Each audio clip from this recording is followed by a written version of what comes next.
After the crisis, the outcomes. Kennedy improved his reputation in his own country and through the West because he achieved convincing Khrushchev of backing down, although the Soviet military felt humiliated by the USA about a way of withdrawing.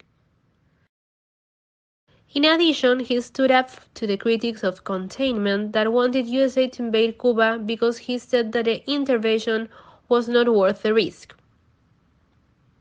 However, he had to accept that Castro's Cuba would remain a communist state and made NATO unhappy about his decision of secretly removing the missiles from Turkey.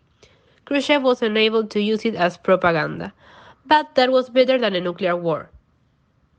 As for Khrushchev's reputation, he was seen as a responsible peacemaker, but after 1 year in 1964, he was forced from power and his role in the Cuban Missile Crisis contributed to this action.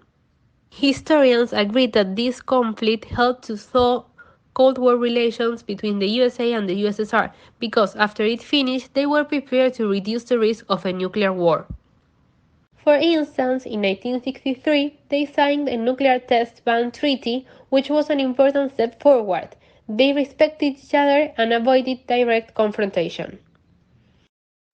As to Castro, he was upset about the deal between the USA and the USSR, but had no choice. Cuba stayed communist and highly armed. The country was an important base for communist supporters in South America and intervened to help the communists in other conflicts.